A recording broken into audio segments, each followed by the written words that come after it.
Hello students, मैं doctor निशा बंसल, सहायक आचार्य EAFM राजकीय महाविद्यालय सुमेरपुर से। आज के वीडियो में हम बात करेंगे बीकॉम द्वितीय वर्ष के लिए प्रश्न पत्र प्रथम मौद्रिक एवं बैंकिंग प्रणाली। तो स्टार्ट करते हैं। आज के वीडियो में हम बात करेंगे बैंकों के लिए, बैंक क्या हैं, बैंकों का सामान्य परिचय और बैंकों के कार्य क्या क्या हैं, तो इस बारे में हम बात करते हैं। बैंकों के परिचय से स्टार्ट करते हैं। देखिए, बैंक क्या होते हैं। सामान्य रूप से हम सभी जानते हैं, बैंकों का नाम हमने सभी ने सुना है, सभी लोग बैंकों में शायद गए हुए भी हैं, बैंकों में लेन देन किया भी होगा आप लोगों ने भी। तो इस प्रकार से बैंक एक ऐसी संस्था है जो मुद्रा में व्यवसाय करती है, एक ऐसा प्रतिष्ठान है जहां धन का जमा, संरक्षण तथा निर्गमन होता है तथा ऋण एवं कटौती की सुविधाएं प्रदान की जाती है और एक स्थान से दूसरे स्थान पर रकम भेजने की व्यवस्था की जाती है। देखिए, बैंक हम सभी गए हैं, आज उनको हम शब्दों में बांधने की कोशिश करते हैं। तो इस प्रकार से एक ऐसी संस्था जो मुद्रा का व्यवसाय करती है, धन का संग्रह करती है, बस्तों को एकत्रित करती है, आवश्यकता के समय विभिन्न प्रकार के ऋण प्रदान करती है, तो ये या व्यापारियों को बिलों की कटौती की सुविधा प्रदान करती है, एक स्थान से दूसरे स्थान पर धन के हस्तांतरण की सुविधाएं प्रदान करती है। तो ऐसी संस्था क्या कहलाती है? बैंक कहलाती है। तो नेक्स्ट देखते हैं बैंकों के कार्य। देखिए, बैंकों के क्या क्या कार्य हैं, तो इसे हम विभिन्न भागों में बांटकर इसका अध्ययन करते हैं। सबसे पहले आते हैं बैंक के आधारभूत कार्य, यानी कि ऐसे कार्य जो सभी बैंकों को करना अनिवार्य है। तो देखिए, आप सबसे पहले बेसिक फंक्शंस के अंतर्गत पहला कार्य है बैंक का जमाएं स्वीकार करना, कलेक्शन ऑफ डिपॉजिट। देखिए, बैंक का सबसे मुख्य कार्य है कि विभिन्न जनता की विभिन्न छोटी छोटी वस्तुओं को जमाओं के रूप में स्वीकार करना। तो इस प्रकार से बैंक विभिन्न खातों के माध्यम से, कौन कौन से खाते हो सकते हैं? बचत खाता, सेविंग अकाउंट जो हम लोग बैंक में ओपन कराते हैं, चालू खाता, करंट अकाउंट, स्थायी जमा खाता, फिक्स्ड डिपॉजिट अकाउंट, तो इनके माध्यम से बैंक जमाएं स्वीकार करते हैं। सेविंग अकाउंट में कोई भी व्यक्ति अपना अकाउंट ओपन करवाकर छोटी छोटी वस्तुओं को उसमें जमा करा सकता है। करंट अकाउंट सामान्य रूप से व्यापारियों द्वारा औद्योगिक कार्यों के लिए खोला जाता है, व्यापारिक क्रियाओं के लिए ओपन कराया जाता है, जिसमें उन्हें अधिविकर्ष की सुविधा बैंक द्वारा प्रदान की जाती है। स्थायी जमा खाता, फिक्स्ड डिपॉजिट अकाउंट, जब व्यक्ति अपनी जमाओं को एक निश्चित अवधि के लिए रखना चाहता है, लंबे समय के लिए, तो उसके द्वारा स्थायी जमा खाता खोला जाता है। तो इस प्रकार से बैंकों का एक मुख्य कार्य क्या है? विभिन्न प्रकार के खातों के माध्यम से जनता की जमाओं को स्वीकार करना और जब उन जमाओं की व्यक्ति को आवश्यकता हो उस समय उन्हें वो जमाएं वापस प्रदान करना। तो पहला कार्य आ गया बैंक का मुख्य, जमाएं स्वीकार करना। सेकंड कार्य है बैंक का ऋण प्रदान करना, लैंडिंग ऑफ फंड्स। बैंक का दूसरा आधारभूत कार्य क्या है? ऋण प्रदान करने का कार्य। बैंक विभिन्न अपने ग्राहकों से या व्यक्तियों से रकम जमा के रूप में प्राप्त करते हैं और उसका एक नगद निश्चित प्रतिशत भाग नगद कोष के रूप में, कैश रिजर्व रेशो के रूप में रखने के बाद जो भी बचता है उसे ऋण के रूप में प्रदान करते हैं। तो इस प्रकार से बैंक उत्पादक कार्यों के लिए और उपभोग कार्यों के लिए ऋण देते हैं। ये ऋण किस रूप में हो सकते हैं? सामान्य रूप से बैंक नगद साख के रूप में, यानी कि कैश क्रेडिट के रूप में, ओवरड्राफ्ट के रूप में, अधिविकर्ष के रूप में। अधिविकर्ष मैंने अभी आपको बताया चालू खाताधारी ग्राहकों को प्रदान की जाती है।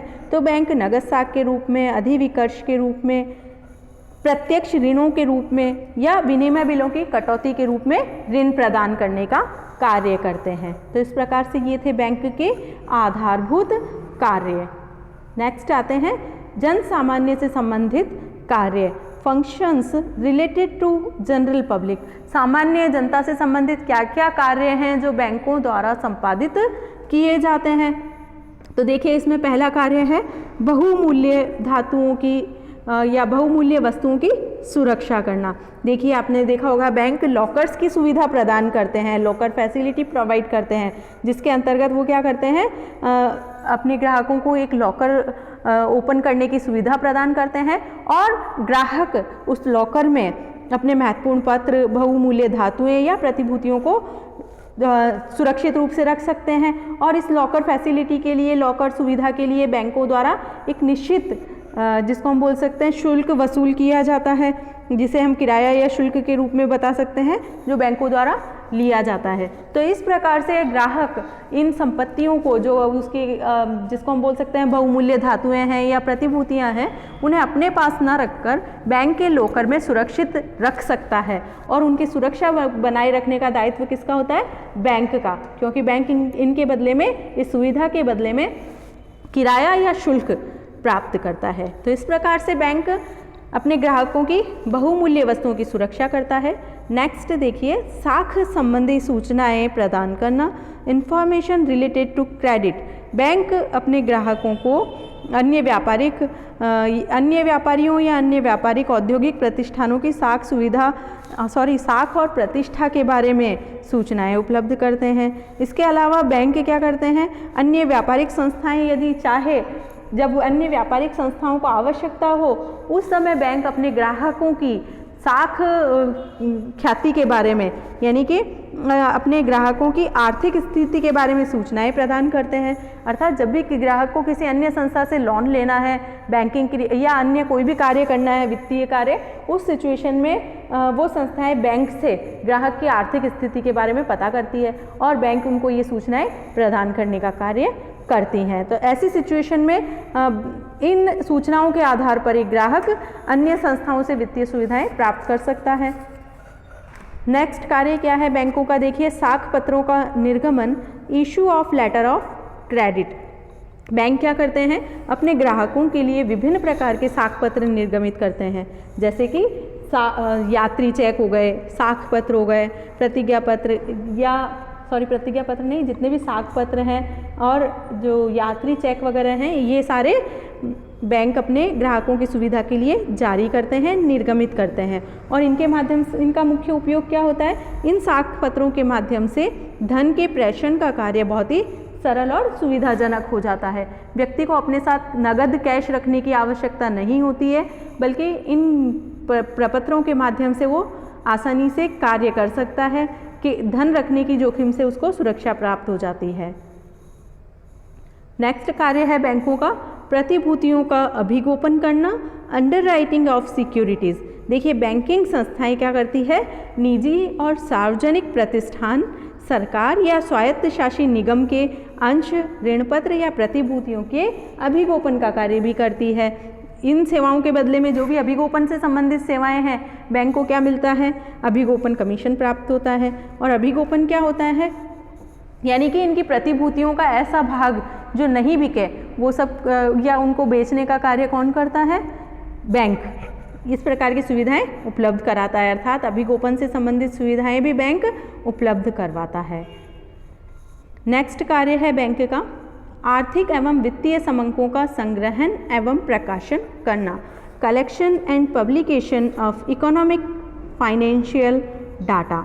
यानी कि बैंकिंग संस्थाएं क्या करती है, अर्थव्यवस्था के विभिन्न क्षेत्रों से संबंधित आर्थिक और वित्तीय समंक एकत्रित करती है, आर्थिक और वित्तीय सूचनाओं का संग्रहण करती है और उनका प्रकाशन करने का कार्य भी करती है। तो इस प्रकार से जो भी आर्थिक नीतियां निर्धारित होती है, इन आंकड़ों के माध्यम से, इन सूचनाओं के माध्यम से उन नीतियों में सहयोग प्राप्त होता है और सरकार अपनी विभिन्न आर्थिक क्रियाओं में इन सूचनाओं को उपयोग लेती है, इनके आधार पर अपनी नीतियां निर्धारित करती है।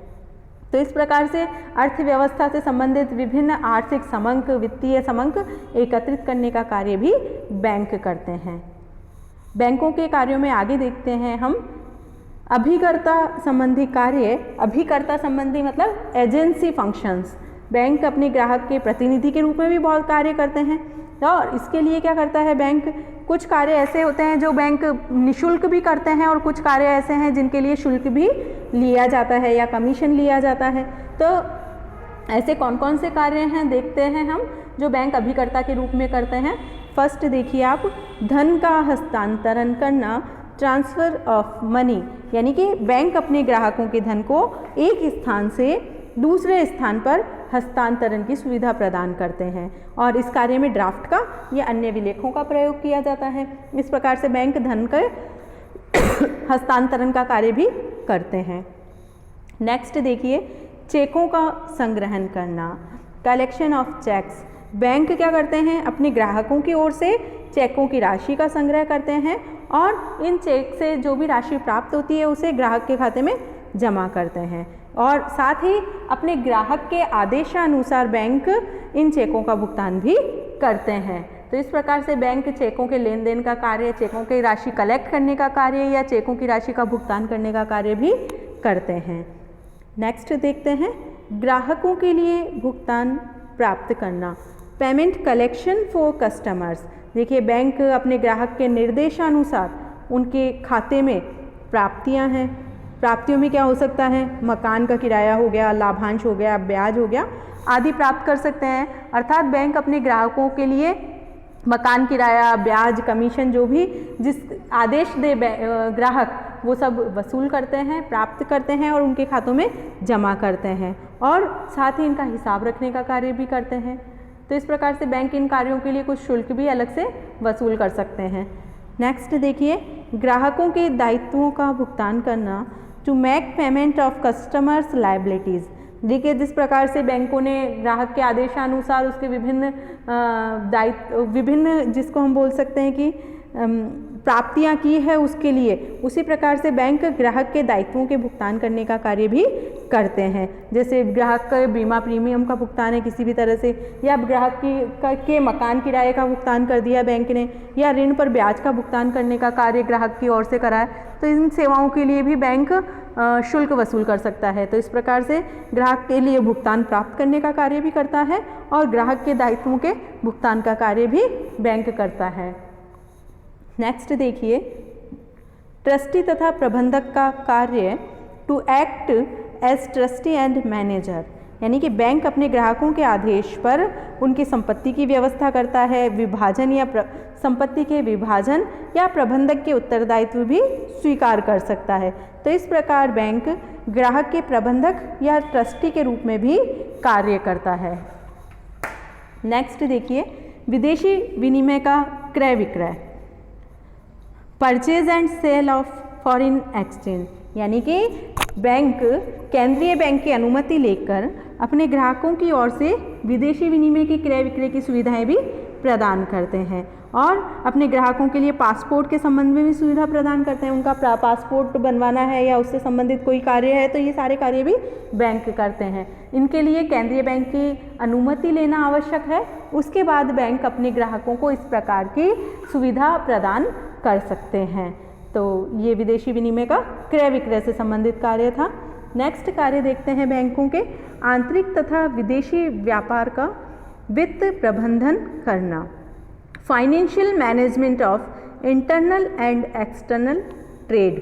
देखिए, बैंक क्या करते हैं, विनिमय बिलों के क्रय विक्रय का कार्य करते हैं और इन विनिमय बिलों के क्रय विक्रय द्वारा वो अल्पकालीन ऋण प्रदान करते हैं, आंतरिक व्यापार के लिए ऋण प्रदान करते हैं, विदेशी व्यापार के लिए ऋण प्रदान करते हैं। साथ ही जो व्यापारियों द्वारा लिखे गए बिल हैं, व्यापारिक विनिमय बिल हैं या प्रतिज्ञा पत्र है या हुंडी है, तो उन सब का बट्टों पर भुगतान करके बट्टे पर भुनाकर और वित्तीय सुविधाएं अपने ग्राहकों को प्रदान करते हैं।